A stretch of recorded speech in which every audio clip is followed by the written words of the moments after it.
সবে বরাতে আমল করা যাবে কি যাবে? ঠিক এই যে আগামীকাল আল্লাহ পাকের একটা রহমত আমাদেরকে দিয়েছেন যে লাইলাতুন নিসফু মিনাশ শাবান, শাবান মাসের মধ্য রজনী আল্লাহ পাকের রহমত। এই বিষয়টাকে নিয়েও বাংলাদেশে আমি দেখলাম, এটা নিয়ে আমি লেকচার দিতে চাই নাই, কারণ এগুলো আমি আসলে খুব একটা মাহফিলও বলি না, এটা আমার ট্র্যাকও না। আমি অন্য বিষয়গুলো নিয়ে বেশি কথা বলি, আপনারা জানেন এটা। আমাকে কখনো কি হাত বাঁধা নিয়ে ঝগড়া করতে দেখেছেন? আমার লেকচারে কখনো আমিন জোরে আসতে নিয়ে কথা বলতে দেখেছেন? আমি মনে করি উম্মার এই ফিতনাময় অবস্থায় এই বিষয়গুলো হচ্ছে বেশি ইম্পর্টেন্ট আমাদের আকীদা ঠিক আছে কিনা, আমরা তাওহীদপন্থী কিনা, আমরা সুন্নাত ঠিক আছে কিনা, আমলে বেদাত ঢুকছে কিনা, আমরা হালাল খাই কিনা, সুদ থেকে দূরে থাকতে পারছি কিনা, সমসাময়িক এই বিশ্ব সম্পর্কে সচেতন কিনা, মুসলিম উম্মার বিরুদ্ধে যারা চক্রান্ত ষড়যন্ত্র করছে ওদের ব্যাপারে আমরা সচেতন কিনা, শেষ জামানাকে আমরা ডিল করতে পারবো কিনা। বড় বড় বিষয়গুলোকে ফোকাস না করে আমরা যখন ছোটখাটো বিষয় নিয়ে মারামারি করতে থাকি, আস্তে আস্তে আমাদের মধ্যে ঐক্য সংহতি নষ্ট হয়, দলে দলে উম্মা বিভক্ত হয়ে যায়। ঠিক এই যে এই ইস্যুটাকে নিয়েও কথা বলতে শেষে বাধ্য হচ্ছে, কারণ দেখলাম অনলাইন অফলাইনে দুইটা দল দুইটাই চরমপন্থী। একদল অতিরিক্ত বাড়াবাড়ি, একটা অতিরিক্ত ছাড়াছাড়ি। বাড়াবাড়ি আর ছাড়াছাড়ি। একটা অতিরিক্ত বাড়াবাড়ি, সে একদম শবে বরাতকে মনে হয় লাইলাতুল কদরের উপরে নিয়ে যাচ্ছে আর কি। লাইলাতুল নিসফু মিনাশ শাবানকে কোনো কোনো ক্ষেত্রে বাড়াবাড়ি পন্থীরা একদম লাইলাতুল কদরের উপরে নিয়ে চলে যাচ্ছে। আর ছাড়াছাড়ি যারা, তারা বলছে এই রাত্রে কোনো কিছুই করা যাবে না। দুইটাই চরমপন্থী, বুঝতে পারছেন না মনে কথা। একদল এটাকে নিয়ে এত বেশি বাড়াবাড়ি করছে যে এটাকে একদম লাইলাতুল কদরের উপরে নিয়ে চলে যাচ্ছে। আরেক দল দেখা যাচ্ছে এটাকে এমনভাবে পরিত্যাগ করছে না, এতে কিছুই করা যাবে না, একদম কোনো ফজিলতি নাই। এখন আসলে মধ্যম পন্থা কি, মাঝখানে আমরা কি করবো? তাহলে জানার দরকার আছে কি নাই? অনেক হাদিসের অনেক আলোচনা, প্রায় 40-50 পৃষ্ঠার বই, সব আলোচনা তো মাহফিলে করা সম্ভব না। আমি সারমর্মটুকু বলি। সারমর্ম কি? হাদিসের শবে বরাত নামে কোনো শব্দ নাই, এক নাম্বার কথা। কি নাই ভাই? শবে বরাত নামে কোনো শব্দ নাই। আছে লাইলাতুন নিসফু মিনাশ শাবান, শাবান মাসের মধ্য রজনী। শাবান মাসের মধ্য রজনী।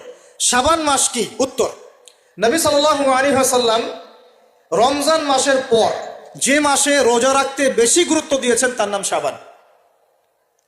আমার সাথে বলেন, শাবান মাস কি? নবী সাল্লাল্লাহু আলাইহি ওয়াসাল্লাম রমজানের পরে যে মাসে রোজা রাখতে খুব বেশি গুরুত্ব দিয়েছেন তার নাম শাবান।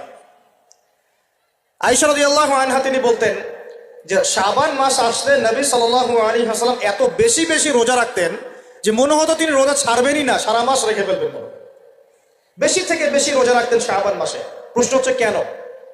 উত্তর, এমনিতে এই মাসটা বরকতময় এবং এই মাসে আল্লাহ পাক তার রহমতে বিপুল সংখ্যক মানুষকে জাহান্নাম থেকে মুক্তি দান করেন। সুবহানাল্লাহ। নবী সাল্লাল্লাহু আলাইহি ওয়াসাল্লাম এই মাসকে তাজিম করতেন। এই মাসের সম্মানার্থে, এই মাসে আল্লাহর রহমত বরকতের স্বার্থে নবী করিম সাল্লাল্লাহু আলাইহি ওয়াসাল্লাম এই মাসে বেশি বেশি রোজা রেখেছেন। সুন্নত কি শিখলাম? শাবান মাসে বেশি বেশি রোজা রাখা সুন্নত। একটা কি পেলাম ভাই? শাবান মাসে বেশি বেশি রোজা রাখা সুন্নত। আপনি যদি মুকিম হন, শরীর সুস্থ থাকে, মুসাফির না, আপনার সুস্থতা আছে, সব ঠিক আছে, আপনি চেষ্টা করবেন এই মাসে বেশি বেশি রোজা রাখা। পারা যাবে ইনশাল্লাহ? এটা নবীর সুন্নত হবে। আরেকটা হাদিস মাথায় নিয়ে নেন, আজকে সারা ওয়াজ ভুলে গেলে এই ওয়াজটা ভুলে না। কি হাদিস? নবীজি বলছেন, তোমাদের সামনে, হে আমার সাহাবীরা, তোমাদের সামনে এমন একটা যুগ আসছে, ওই যুগে আমার সুন্নতকে ধরে রাখাটা হাতের মধ্যে আগুন ধরে রাখার মতো হবে। আমি অনেকদিন এই লেকচারে এই হাদিসটা বলেছি। তোমাদের সামনে এমন একটা কঠিন যুগ আসছে, জামানা সবরিন, সবরের যুগ, কঠিন যুগ। ওই যুগে ঈমান ধরে রাখা, মানে আমার সুন্নতের উপর থাকা, হাতে আগুন ধরে রাখার মতো হবে। ওই যুগে যদি তোমরা আমার একটা সুন্নতকে জীবিত করতে পারো, সমাজে একটা সুন্নত মরে গেছে, ওটাকে আবার জীবিত করতে পারো, তাহলে 50 জন শহীদ সাহাবীর নেকি পাবেন। হাদিসটা বুঝলেন?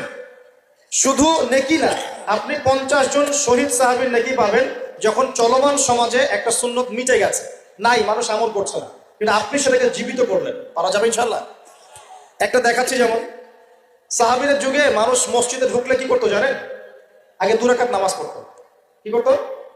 মসজিদে ঢুকেই, ওযু অবস্থায় মসজিদে ঢুকেই তারা বসতেন না, আগে 2 রাকাত নামাজ পড়তেন, দুখুলুল মসজিদ বা তাহিয়াতুল মসজিদ, তারপরে বসতেন। আর নবীজি বলেছেন কিয়ামতের আগে আগে এই দুখুলুল মসজিদ, তাহিয়াতুল মসজিদ, এই নামাজটা উঠে যাবে। উঠে যাচ্ছে না আস্তে আস্তে। মসজিদে ঢুকলে মানুষ ধাপ করে বসে পড়ে, তাই না?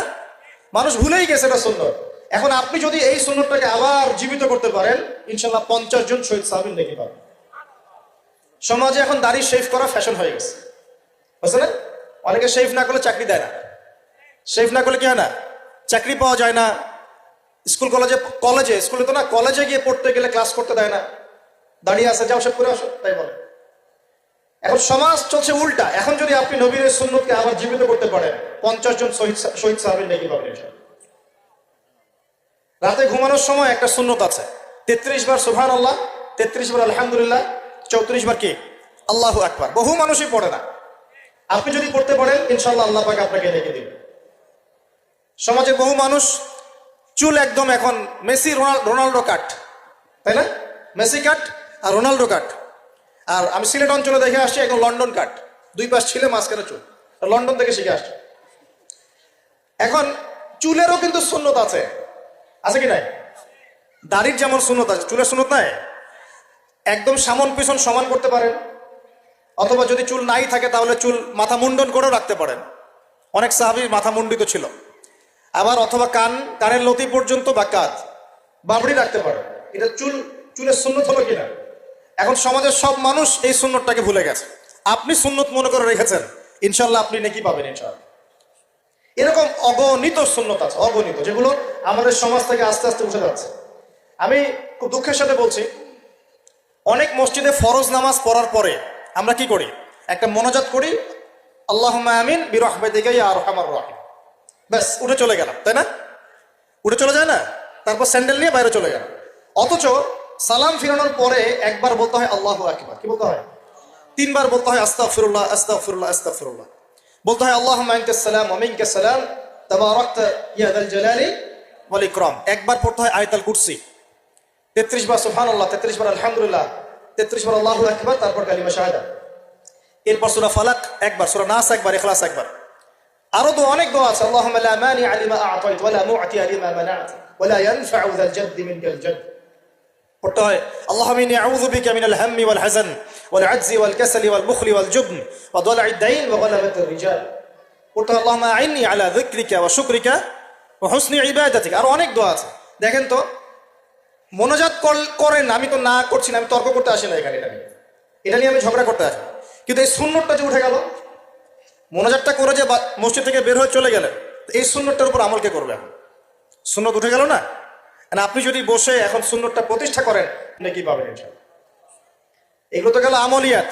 সমাজ চলছে সুদের উপরে। আপনি যদি হালাল অর্থনীতি প্রবর্তন করতে পারেন তাহলে কত নাকি পাবেন? সমাজ চলছে জেনায়, আপনি এখন পর্দা প্রতিষ্ঠা করলেন, তাহলে কত নাকি পাবেন? সমাজে চলছে দুর্নীতি, আপনি এখন আমানতদারিতা ইনসাফ প্রতিষ্ঠা করলেন, কত নাকি পাবেন? সমাজে চলছে শয়তানি, সব শয়তানি। কি চলছে? শয়তানি। এখন আপনি আল্লাহ রাব্বুল আলামিনের ওহী প্রতিষ্ঠা করলেন, কত নাকি পাবেন? নিঃসন্দেহে আর অনেক বেশি নাকি পাবেন। আল্লাহ পাক আমাদেরকে সেই লক্ষ্যে কাজ করার তৌফিক দান করুন। প্রিয় ভাইরা, যে কথা বলতে এখানে আসলাম, এক বাড়াবাড়ি এক কি ছাড়াছাড়ি, এর মাঝখানে কি একটা ফজিলত জানলাম। শাবান মাস মানে এই মাসে নবীজি বেশি বেশি রোজা রাখতেন। তাহলে আমরা কি করবো এই মাসে ভাই? 1 নম্বর কাজ, বেশি বেশি রোজা রাখার চেষ্টা করবো ইনশাআল্লাহ। আল্লাহ তৌফিক দান করুন। এবার আরেকটা পয়েন্ট বলি, সামনে রমাদান মাস। রমজান মাস আসলে আমরা মাশাআল্লাহ পরিপূর্ণ মুসলিম হওয়ার চেষ্টা করি, কিন্তু সারা বছর এটা ধরে রাখতে পারি না। রমজান মাসে যে নামাজ পড়ে না সেও মসজিদে যায়। দেখা যায় যে জুমার নামাজও পড়ে না, ও তারাবির নামাজ পড়তে যায়, যায় কি না? ওই দিন গিয়ে বলে এসি দেন, ইমাম সাহেব এসি অন করেন, তাই না? সারা বছর তো আসে নাই। ওই দিন গিয়ে ইমাম সাহেব এসি বন্ধ কেন? এই মুয়াজ্জিন সাহেব ফ্যান দেন। তখন ওখানে গিয়ে মানে কি বলবো, হ্যাঁ মাতব্বরি করে আর কি। যাক, তারপরেও যে মসজিদে আসছে আমরা দোয়া করে আল্লাহ হেদায়েত দান করুন। আমরা তো কাউকে পিছনে ফিরাই দিব না, দিব? এখন রমজান মাস আসলে আমরা মাশাআল্লাহ রোজা রাখি, মানুষকে ইফতার করাই, দান সদকা করি, আমরা যাকাত দেই, তারাবি পড়ি, কোরআন তেলাওয়াত করি, আমরা মাশাআল্লাহ অনেক আমল করি। এই আমলগুলো কি একবারে ধাপাস করে ধরে ফেলা সম্ভব না? একটা আস্তে আস্তে ট্রেনিং প্রসেস লাগে।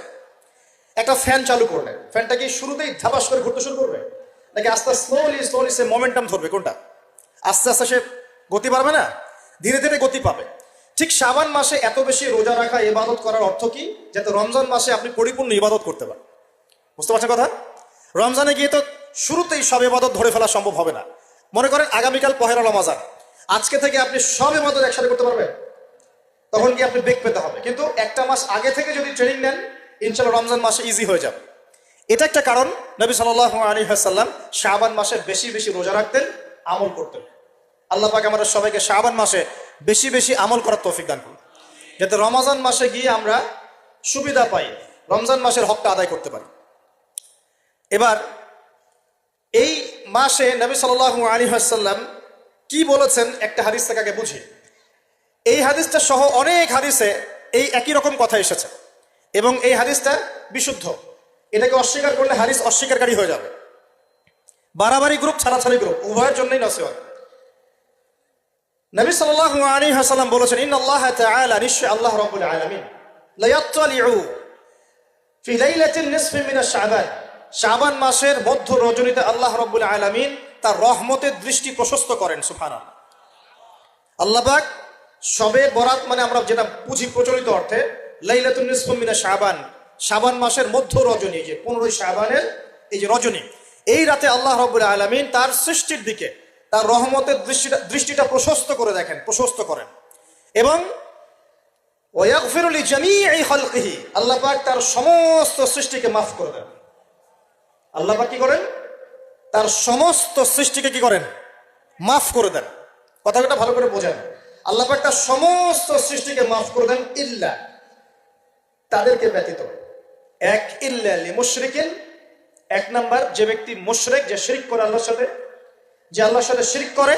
আর দুই, মুশাহিনিন, যে ব্যক্তি অন্তরে মানুষের সাথে বিদ্বেষ পোষণ করে, হিংসা বিদ্বেষ মনে আছে এরকম ব্যক্তি, এবং মনের মধ্যে শিরক আছে, শিরকি আকীদা, মুশরিক, এই দুই শ্রেণীর মানুষ ছাড়া আল্লাহ পাক সমস্ত মানুষকে মাফ করে দেন। সুবহানাল্লাহ।